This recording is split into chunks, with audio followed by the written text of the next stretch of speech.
I just want to talk a little bit about financial freedom because it seems to be something that's capturing people's imagination at the moment. There's lots of books being written about financial freedom.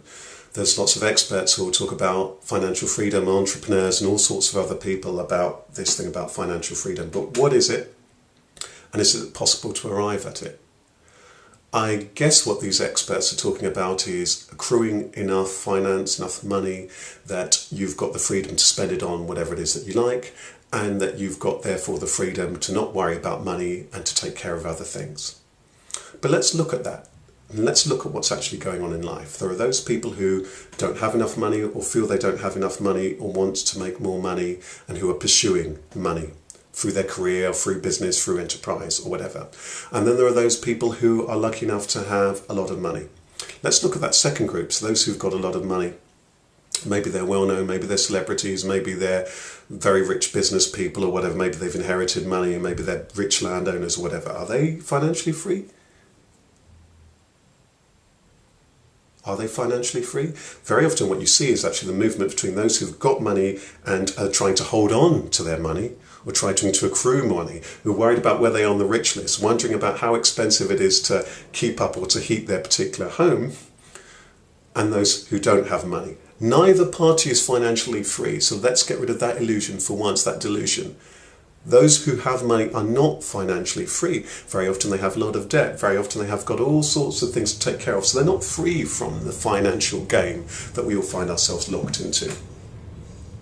So what is financial freedom? We need to understand what is financial bondage before we can begin to talk about financial freedom.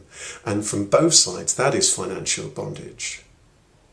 I guess what's really being pointed at by financial freedom, isn't it, is that we get to a particular point where we can really take care of those things that really, really matter, because there seems to be a sense of knowing that the finance stuff is a bit of an illusion, and so that maybe we should be looking at what really matters. So when we've got the money, we can take care of what really matters, ourselves, our relationships, and the quality of life.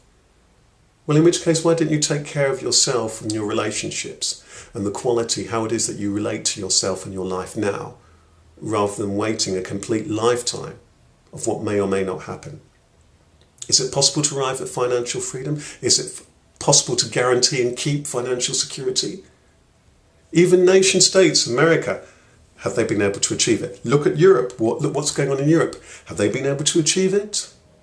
Has one financial mechanism or another financial mechanism been able to guarantee it, keep it growing for prosperity's sake?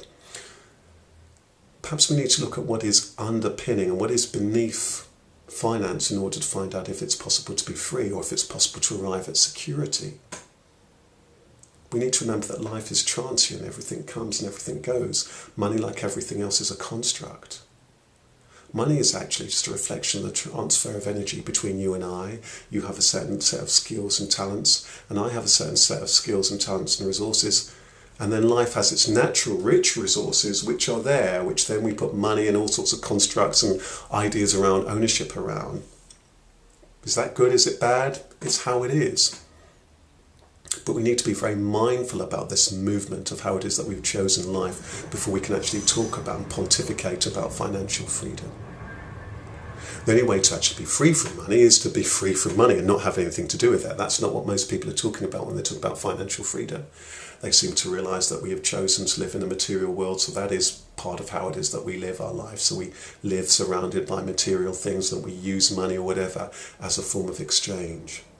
But those people who arrive at the kind of peace of mind and the security as close as it's possible to perhaps arrive at are those who understand money, the way that it moves, understand finance and its limitations, and who are at peace with themselves and at peace with the very nature of life. And they realise if in those very tragic situations where serious things happen, be it the economy fails or be it that it's an environmental disaster, and it can happen. Look at what's happened in places like America and Europe in terms of economies failing. Look at somewhere like Japan where there are awful environmental disasters. Who realise that what is it that is beneath all of this is life as it actually is, and finance is a construct that we bolt on top. Those people who are most resourceful are those who realise that they have their skills and their talents, their own value, their own richness, and that life in the world has its own innate richness. And so therefore when these awful things or these sad things or these regrettable things that are again of the nature of life, both the natural world and the unnatural world that it is that we have constructed. Understand that they're still able to relate to themselves, their skills, their talents and their resources, and exchange with the other and their skills and their resources, and best be supportive of each other. So when it comes to financial freedom, perhaps we need to think again. Perhaps when it comes to richness and what it is that makes us rich, perhaps we need to think again. Perhaps when it comes to value and self-worth, perhaps it is that you need to think again.